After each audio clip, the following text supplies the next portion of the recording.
Vote কেন্দ্রের চূড়ান্ত তালিকা প্রস্তুত হয়েছে। আগামীকাল সোমবার তা জানিয়ে দেওয়া হবে। এছাড়া নতুন রাজনৈতিক দল নিবন্ধনের ব্যাপারে অগ্রগতি মাঠ পর্যায় থেকে আসা বাড়তি তথ্য পর্যালোচনা চলছে।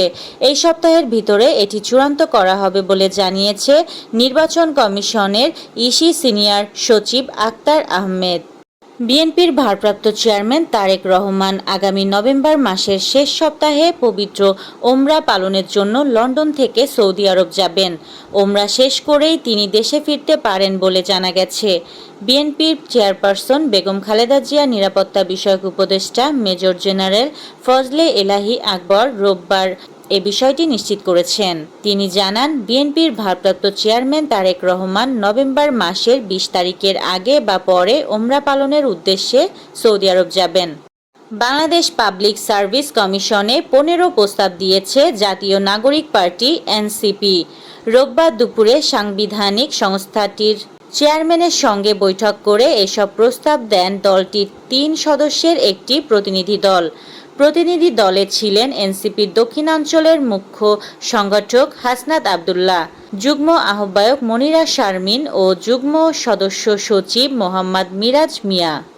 ৫ দফা দাবিতে জামায়াতসহ ৮ দলের বিক্ষোভ সোমবার জুলাই জাতীয় সংসদ বাস্তবায়নের লক্ষ্যে প্রয়োজনীয় সাংবিধানিক আদেশ জারি ও নভেম্বরের মধ্যেই গণভোট আয়োজনসহ ৫ দফা দাবিতে আগামীকাল ২৭শে অক্টোবর সারা দেশে বিক্ষোভ কর্মসূচি পালন করবে বাংলাদেশ জামায়াতে ইসলামী সহ ৮ রাজনৈতিক দল। সুন্দরবনে দুর্ধর্ষ ডাকাত রাঙা বাহিনীর প্রধান নজরুল শেখকে অস্ত্র ও গোলাবারুদ সহ আটক করেছে কোস্টগার্ড।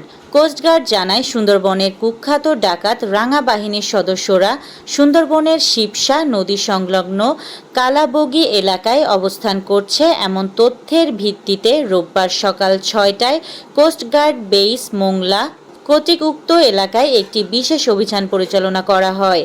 অভিযান চলাকালীন কোস্টগার্ডের উপস্থিতি টের পেয়ে ডাকাতরা পালানোর চেষ্টা করে।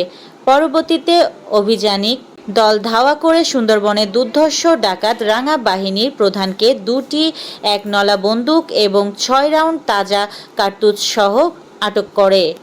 হামাস ও ইসরায়েলের মধ্যকার যুদ্ধ বিরতি চুক্তির পরিস্থিতি পর্যবেক্ষণ করতে গাজার আকাশে নজরদারি ড্রোন ওড়াচ্ছে যুক্তরাষ্ট্র।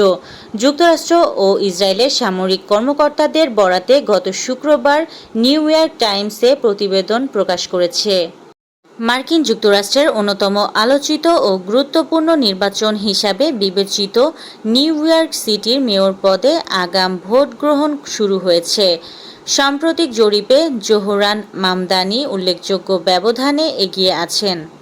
বৃষ্টির কবলে বিশ্বকাপ, গুগলে আবহাওয়ার পূর্বাভাস দেখে সূচি তৈরির আহ্বান নিউজিল্যান্ড অধিনায়কের। ২৭তম জাতীয় ক্রিকেট লিগের প্রথম রাউন্ডের দ্বিতীয় দিনটা ছিল রঙিন। রংপুরের নাইম ইসলাম ছুঁয়েছেন ১১,০০০ রানের মাইল ফলক, করেছেন ক্যারিয়ারের ৩৪তম সেঞ্চুরি। নবাগত ময়মনসিংহ বিভাগের আবু হায়দার পেয়েছেন প্রথম সেঞ্চুরি। খুলনার আফিফ হোসেন হ্যাটট্রিক করে ফলো-অনে ফেলেছেন বরিশালকে। এই ছিল আজকের শীর্ষ সংবাদ। ছিলাম আমি ইয়াসমিন আক্তার, সুরমা টিভি 24।